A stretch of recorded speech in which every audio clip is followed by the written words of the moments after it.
My wife accused me of cheating. She shattered our trust with a lie, making me question my own reality. And the sickest irony, the deepest heartbreak, I found out she was the one who had been unfaithful all along. The same person who made me feel like a criminal in my own home was guilty of the very crime she pinned on me. This isn't just a story about cheating. It's about the psychological damage, about what it feels like to be lied to, manipulated, and completely betrayed by the one person you're supposed to trust more than anyone. Before the storm, there was a calm. A beautiful, fake calm. My wife, Clara, and I had what I truly believed was a good marriage. Not perfect, nothing is, but good. Solid. We'd been together for 7 years, married for 5, and built a life that felt like our own little fortress against the world. Our home was our sanctuary. We had these routines, the kind that feel like a comfortable, worn-in sweater. Saturday morning farmers markets, Sunday night movies on the couch, the way she'd make coffee while I made the toast. We had our own language, inside jokes, and knowing glances that said everything across a crowded room. I remember looking at her across the dinner table, watching her laugh at something dumb I said, her eyes crinkling at the corners, and just being hit with this wave of pure contentment. This was it, the life I'd always wanted. Of course, looking back now, with the cruel 2020th vision of hindsight, the cracks were there. Just hairline fractures, so small you'd never see them unless you were looking. The way she'd gotten a little more protective of her phone, angling it away from me when she texted. The nights she'd get home late from work dinners, smelling faintly of a perfume that wasn't hers, which she'd brush off as a hug from a coworker. I dismissed it all. Why wouldn't I? Trust was the foundation of our relationship.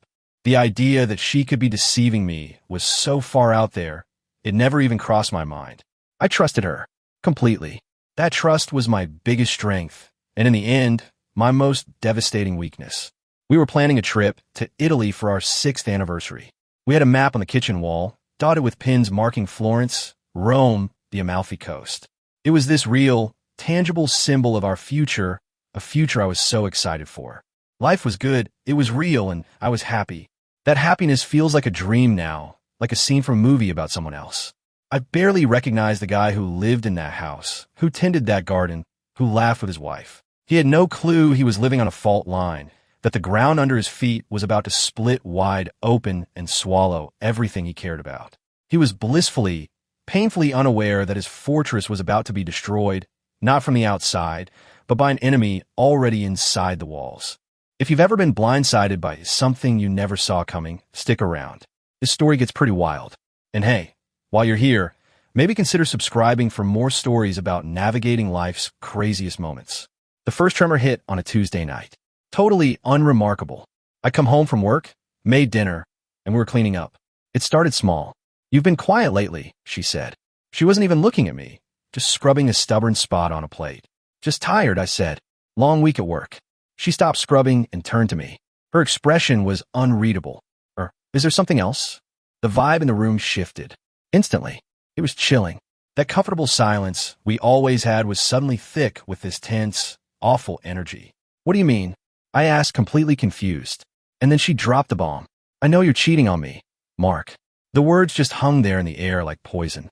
I think I actually laughed like a short, sharp burst of disbelief. "What? Clara, that's insane. Where would you even get an idea like that?" That was my first mistake. My denial, which was pure shock, sounded like defensiveness to her. Her eyes narrowed.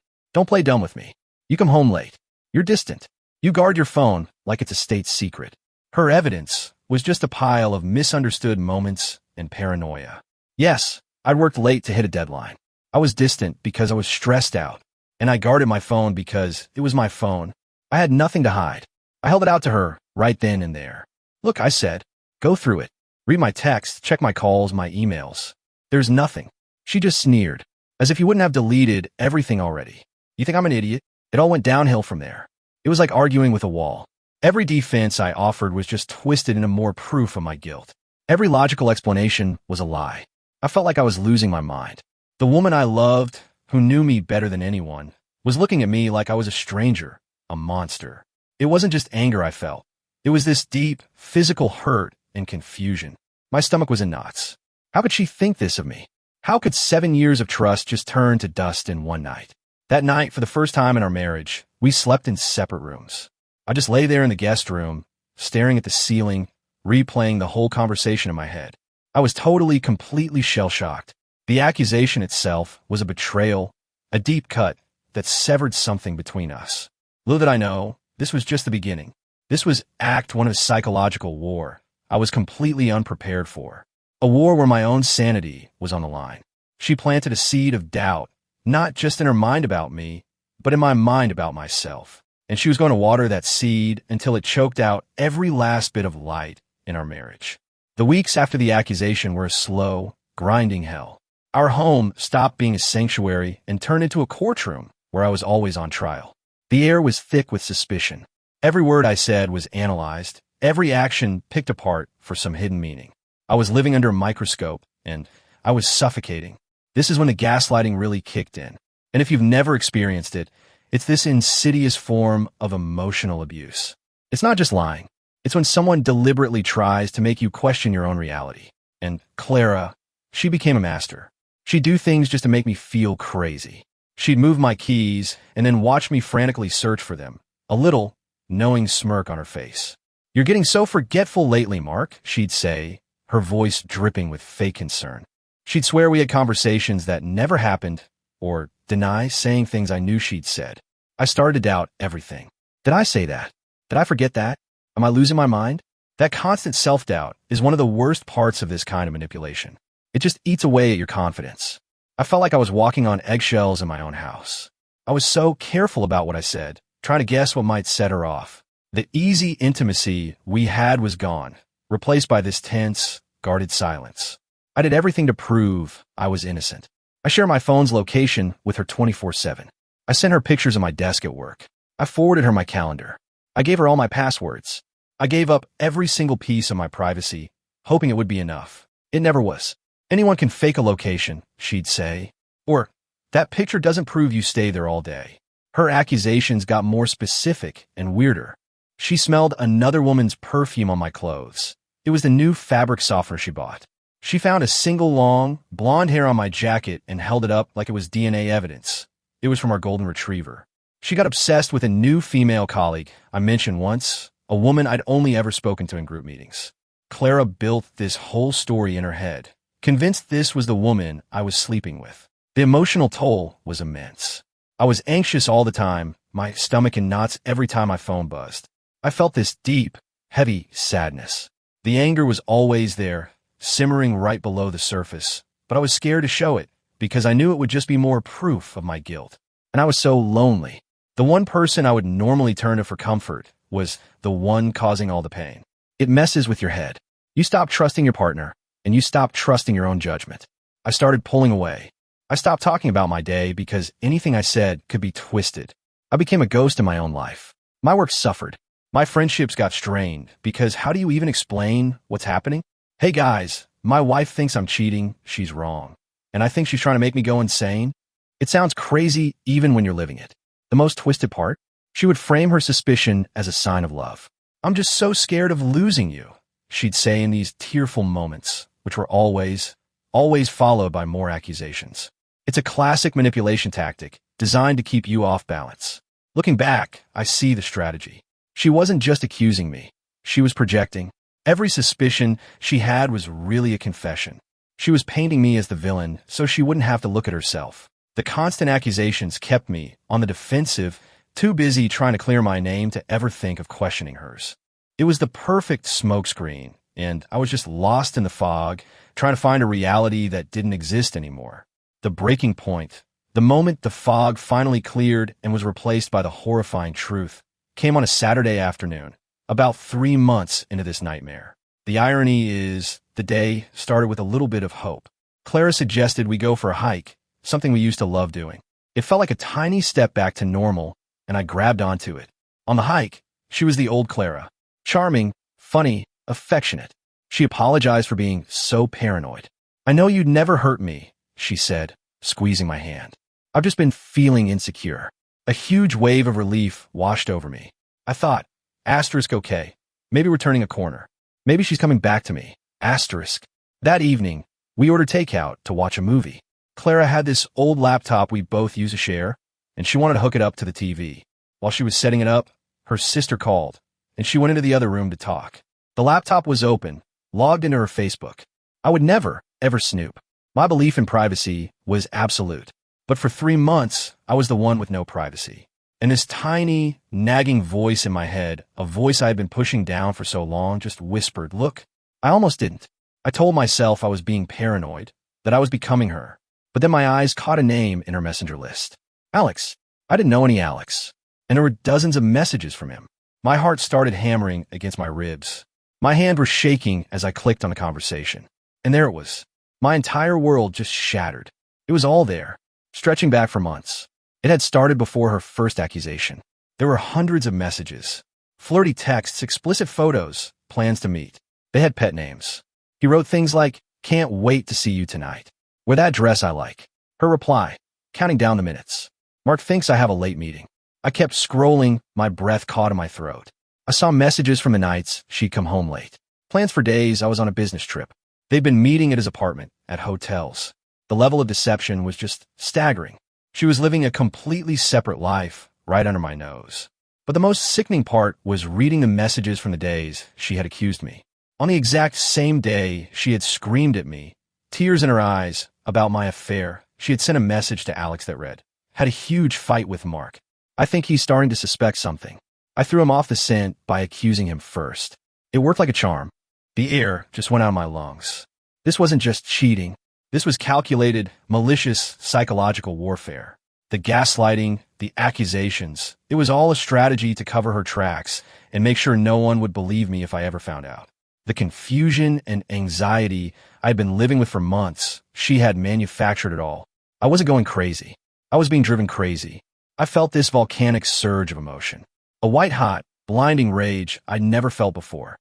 But underneath, it was this chasm of hurt, so deep it felt bottomless. The woman I loved, the life I treasured, our future, it was all a lie. The person who had tortured me, who made me question my own sanity, was not only guilty, but she had used her accusation as a weapon. The betrayal was so absolute it felt like a physical blow to the chest, knocking all the air out of me and leaving me hollow. In that moment, sitting in the quiet of my living room, lit by the blue glow of her treachery, the man I used to be died. I just sat there, staring at the screen. I don't know for how long. The sound of Clara's laughter drifted in from the other room. A sound that used to be my favorite thing in the world, now sounded like a siren. When she walked back in, smiling, my face must have told her everything. "What's wrong?" she asked, her smile fading. "You look like you've seen a ghost." I didn't say anything. I just turned the laptop towards her. I will never forget the look on her face. It was this rapid, horrifying series of emotions. First shock, then raw panic, and then, unbelievably, it hardened into indignation. Her first instinct, caught red-handed, was to attack me. "You went through my private messages?" She spat, her voice laced with venom. "What is wrong with you? I can't believe you'd violate my privacy like that." The audacity was breathtaking. After months of her demanding access to every corner of my life, her first move was to accuse me. For a split second, that old conditioned part of my brain almost felt guilty. That's how deep the gaslighting went. But then the rage just took over. "Your privacy?" My voice was dangerously quiet. "You want to talk about privacy? Don't you dare. Don't you dare try to turn this on me. Not after this." I stood up, and she actually flinched. "I read it all, Clara. All of it. Alex. The hotels. The lies. Accusing me to throw me off the scent. Your words." The fight just drained out of her. It was replaced by this pathetic, cornered fear. She just crumbled. The tears started, but they had no effect on me this time. I saw them for what they were, not tears of regret, but tears of self-pity because she got caught. Then came the excuses. "It didn't mean anything," she sobbed. "I was lonely. You were so distant." I was distant. I yelled, the quiet finally breaking. I was distant because you were systematically taking apart my sanity. I was walking on eggshells every single day, terrified of your next accusation, your next mind game. You did this. You made me distant. The argument raged for what felt like hours. It was ugly and raw. Every lie she'd ever told came out. Every little thing that hadn't made sense for months. The late nights, the weird calls, her sudden need for space. It all slammed into place. There was no real remorse. She was sorry she got caught. She was sorry her double life imploded. But she had no empathy for the psychological torture she put me through. She betrayed me twice. First with the affair, and second, maybe even more cruelly, with the deliberate campaign to make me think I was the one to blame. By the end, I was just hollowed out. There was nothing left to say. The love I had for her was gone, replaced by this mix of pity and disgust. I looked at her, crying on the floor, and I didn't see my wife. I saw a stranger. A stranger who took my love and my trust and used them to build her lies. "Pack a bag," I said. My voice was flat, empty of any emotion. "I want you out of this house. Tonight." She looked up, shocked. "What?" "Mark, no. We can fix this. We can go to counseling." I laughed, but it was a bitter, broken sound. "Fix this? There is nothing to fix, Clara. You didn't just break a promise. You broke me. There is no coming back from this. Ever." She left an hour later. I watched from the window as her car disappeared into the dark. The silence in the house was absolute. It wasn't our comfortable silence anymore. It was the empty, ringing silence of a void. The war was over, and I was left standing alone in the rubble of my life, with no idea how to even begin to rebuild. The days after were a blur of pain and packing boxes. The home we built together suddenly felt like a tomb. Every object was a ghost of a memory, and all of them were tainted. I packed up all her things myself. Every dress, every book, every picture frame felt like pulling a thorn out of my own skin. It was agonizing, but I had to do it.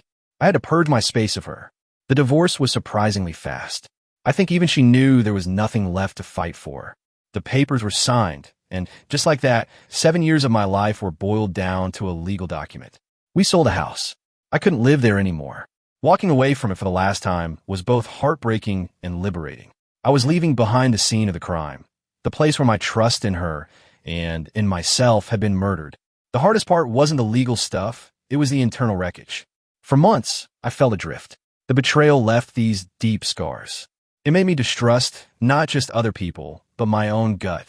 How could I have been so blind? But an abuser conditions you to ignore your own instincts, and learning to trust that inner voice again is a long, hard road. I started journaling, writing it all down. It was a way to get the chaos out of my head. I also started therapy, and talking to a professional was a game changer. She helped me understand the dynamics of what I'd been through, the gaslighting, the emotional abuse. She gave me the words for it, which was so validating. I wasn't stupid for believing the lies. I was a trusting person who had been expertly manipulated. Healing isn't a straight line. There were good days where I felt a flicker of my old self, and awful days where the betrayal felt just as heavy as that first night. I had to learn to just sit with the anger and the grief without letting it swallow me whole. I reconnected with friends I'd pushed away, and their support was a lifeline.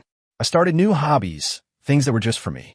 I went on long hikes, not with the ghost of shared past, but for the simple joy of feeling my own 2 feet on solid ground.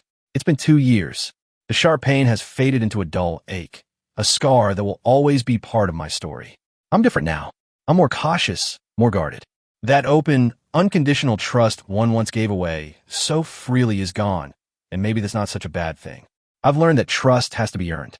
More importantly, I've started to rebuild the trust one have in myself. I'm learning to listen to my gut again, to know that my feelings and my perceptions are valid. I don't know if I'll ever be in a serious relationship again. The thought of being that vulnerable is still terrifying. But for the first time in a long time, I feel a sense of peace. I survived. I walked through that fire and came out the other side. Burned and scarred, yes, but whole. I took back my reality from the person who tried to steal it. And in the quiet of my new life, a life I am building for myself, on my own terms, I found a strength I never knew I had.